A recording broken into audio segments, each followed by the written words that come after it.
তারেক বিএনপির ভারপ্রাপ্ত চেয়ারম্যান তারেক রহমান দেশে আসার পর একটা রাজনৈতিক পরিস্থিতি অনেকে বলছে বিএনপির দিকে ঝুঁকে গেছে মানুষ, বিএনপি যেদিকে শক্তি সেদিকে মানুষ ঝুঁকে, এটাই স্বাভাবিক। আহ, সেই ক্ষেত্রে জামায়াতের সমীকরণটাও কি চেঞ্জ হয়েছে নাকি? কারণ জামায়াতের আমির দেখা করে তিনি বলছেন নির্বাচনের পরে তারা আবার বসবেন একই ইস্যুতে, সরকার কিভাবে গঠন করবে। ওটা যদি এভাবে ধরি যে জাতীয় সরকার গঠন করার পক্ষে চলে আসছেন, জামাত কি ভয় পেয়েছে? আচ্ছা, প্রথম কথা আপনাকে বলে দিই, যখন উনি লন্ডনে ফেব্রুয়ারি মাসে আমিরে জামাত তারেক রহমানের সাথে দেখা করছিলেন, তখনও কিন্তু উনি জাতীয় সরকারের কথা বলছিলেন। এবং আর একটা জিনিস দেখেন, উনি বক্তব্য যে মানে বিএনপির কোনো এক ভাই বক্তব্যে বলছিলেন আমরা জামাত ছাড়া জাতীয় সরকার গঠন করব। আর জামাত ইসলাম তার রোকন সমাবেশে বলছিল আমরা সবাইকে নিয়ে করব, যে ভাই আমাদেরকে নিতে চায় না, মানে এইভাবে স্পষ্ট করে বিএনপিকে নিয়েও আমরা করব। সো আজকে তারেক রহমানের সাথে যে দেখা করে যেটা বলছে এটা নতুন না। দ্বিতীয় কথা, দেশের স্ট্যাবিলিটির জন্য আগামী 5 বছর আমাদের একটা জাতীয় ঐক্যমত দরকার। আর আপনার প্রশ্নের একটা জিনিস বলি, আপনি দুইটা জিনিস দেখেন, আপনি 300 ফিটের জনসভাকে দেখেন আর জানাজাকে দেখেন। 300 ফিটের জনসভার জন্য 10টা ট্রেন ফ্রি দিছিল, অনেক হাজার হাজার বাস দেওয়া হয়েছে, কিন্তু ভালোবাসার যে উপস্থিতি, আমি কিন্তু ঠাকুর ভাইকে কিন্তু অ্যাডপ্ট করিনি, যে বেগম খালেদা জিয়া তো মানুষের হৃদয়ের মণিখোটায় বসে আছেন, সেই জায়গাতে আমি আপনি কেন, আমি তো বলতে চাই আমি তো জামাতকে ইসলামকে সমর্থন করি, কিন্তু তারপরও ওই জানাজাতে আমিও গেছি। এবং আমিও কি করতেছি, যেহেতু ভারতীয় আধিপত্যবাদের জায়গায় জিয়াউর রহমান এবং খালেদা জিয়া এক, সেই জন্য আমি কিন্তু আপনার প্রথম উত্তরে বলছি যে যদি তারেক রহমান এই চিন্তা করে থাকে ভারতের সমর্থন ছাড়া আমি ক্ষমতায় যেতে পারবো না, তাহলে তার কেন বিএনপির রাজনীতি শেষ হয়ে যাবে, কারণ এটাই দেশের জনগণ মেনে নিবে না। এবং শেখ হাসিনা এখান থেকে চলে গেছে, এটা প্রমাণ হয়েছে ভারত কাউকে এদেশে ক্ষমতায় চিরজীবন রেখে দিতে পারবে না। আর সম্মতার ভিত্তিতে আমাদের সম্পর্কটা হতে হবে। জি, আমি আপনার ধন্যবাদ। আমি মোশাররফ আহমদ ঠাকুরের কাছে যেতে। মোশাররফ আহমদ ঠাকুর, এই কয়েকদিনের ঘটনা আমরা দেখেছি যে যাদেরকে কয়েকজন বৈষম্য বিরোধী ছাত্র আন্দোলনে একজনকে গ্রেফতার করা হয়েছে, যেটা শায়েস্তাগঞ্জ থানার ভারপ্রাপ্ত কর্মকর্তার সাথে উদ্ধত্যপূর্ণ আচরণের জন্য। কিন্তু এরপরে দেখলাম তারা আন্দোলন করে তাকে অনেকটা মুক্ত করে নিয়ে যাওয়া হয়েছে মাহাদিকে। কিন্তু সেই ফেসবুকে বিভিন্ন জায়গায় স্ট্যাটাস দেওয়ার কারণে আমরা দেখছি আনিস আলমগীর এখন জেলে। এই প্রশাসনের কি জায়গা দ্বৈত নীতি কেন, আপনার কি মনে হয়? আমি প্রথমত আমি কোনো সাংবাদিককে কথা বলার জন্য যতক্ষণ পর্যন্ত আমি মনে করি না কোনো ব্যক্তিকে গায়ে টাচ না করছে, আহ, আমি মনে করি না কথা বলার জন্য কাউকে গ্রেফতার করা দেওয়া উচিত। 1 নম্বর, কথা বলার মধ্যে যদি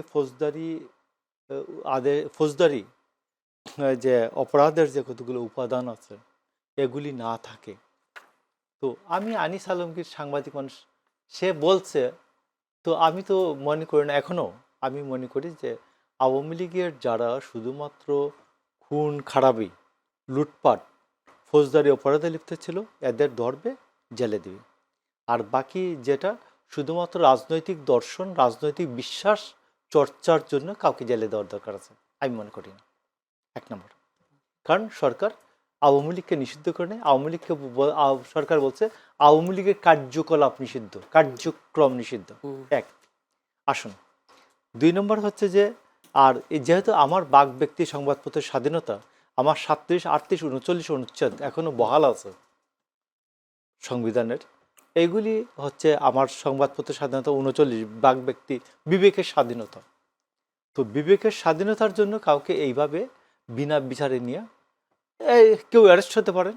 506, 501 থেকে 6 পর্যন্ত মানহানিকর যদি কোনো ঘটনা হয়ে থাকে এই পুরোটাই বেইলেবল সেকশন, পুরোটাই বেইলেবল।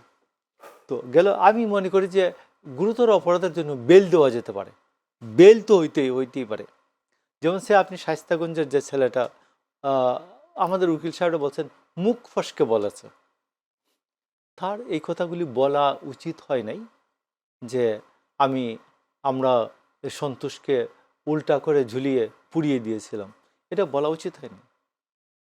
তো এখন বাট ঘটনা তো ঘটেছে, ঘটনা তো হয়েছে। তো সেই ক্ষেত্রে জুলাই সনদের যে প্রটেকশন তার আছে, জুলাই সনদের প্রটেকশন আছে ওই সময়ের, তো এইসব মিলিয়ে বাট জুলাই সনদকে এটা আমি ব্যবহার করার পক্ষে নই এইরকম করে। আরেকটা আসুন, আপনি জাতীয় সরকারের প্রশ্নে এবং আয়কর আইন আর গণতন্ত্রের বিরোধী দল। আয়কর আইনের প্রশ্নে আমি মনে করি যে আয়কর আইনটা আমাদের এখানে এইরকমই অবাস্তব একটা আয়কর আইন। আমি 3,60,000 টাকা 3,50,000 টাকা পর্যন্ত আমার ট্যাক্স ফ্রি। Tax free.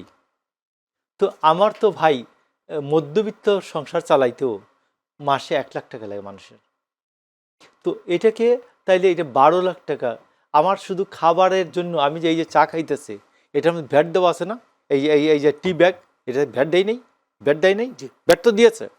এই যে এই পানিটা গরম করছে, এই ইলেকট্রিসিটির মধ্যে ভ্যাট দেওয়া আছে না? তো আপনি তো সর্বক্ষেত্রে ট্যাক্স নিচ্ছেন। তো আপনি আমার খাবারটা ফ্রি করেন, অন্তত খাবার আর বাড়ি ভাড়া ফ্রি করেন। এইটা আপনি কি বুঝতে চাচ্ছেন? আপনার মাসে 1 লাখ টাকা খরচ, আপনার বছরে 12 লাখ তো মিনিমাম। কিন্তু জামায়াত আমিরের এই 30,000 টাকাটাকে আপনি বিশ্বাসযোগ্য মনে করেন কিনা? না না, 8 থেকে 10 লক্ষ টাকা ট্যাক্স ফ্রি করা দরকার। আচ্ছা, ট্যাক্স ফ্রি কথা বলছেন আপনি। তারপর বলা উচিত যে একজন মানুষের ফ্যামিলি বাঁচতে এই লাগে, তার এইভাবে তার ট্যাক্স ফ্রি স্ল্যাব করে দেওয়া উচিত। এটা বাস্তবসম্মত। এই আমাদের যে ট্যাক্সের স্ল্যাবটা, এটা বাস্তবসম্মত না গেল ওইটা। এবং এটা নিয়ে আমি কোনো নোংরামির পক্ষে নেই। নাম্বার 2 হচ্ছে জাতীয় সরকার। দেখেন, আমি আপনাকে 1 মিনিট সময় নেব, পরে দরকার হলে 60-এর বেশি 1 মিনিট বাড়ি। 1948 সালে যেখানে লিয়াকত আলী, নুরুল আমিনরা, যেখানে লিয়াকত আলীরা যেটা ভুল করলেন যে অপোজিশনের যে একটা স্পেস দেওয়া দরকার, শেরে বাংলা সরার দিকে অ্যাকোমোডেট করলেন না। তারা শেরে সরোয়ার দিকে আনসিটেড ঘোষণা করে দিলেন। শেরে বাংলা একে ফজলুল হককে আনসিটেড ঘোষণা করে দিলেন। যে এই যে করে যে এইটা যে ডেমোক্রেসি চর্চার যে পথটা রুদ্ধ করে দিলেন, যার জন্য 54 সালে পাকিস্তান, 52 সালে এটা শেষ হয়ে গেছে, 54 সালে যুক্তফ্রন্টের নির্বাচন এটা হলো। আরেকটা হলো, আমি আপনাকে বলতেছি, শেখ মুজিব যেটা 1972 সালে, এবং ওই একই সময় জওহরলাল নেহরু 1948 সালে ওদের একটা অপোজিশন তারা তৈরি করে দিতে পারছে। আচ্ছা আসুন, 1972-এ শেখ মুজিব 73-এর নির্বাচনে 7 সিট দিলেন অপোজিশনকে, যেটা অপোজিশনের স্পেস ছাড়তে পারলেন না।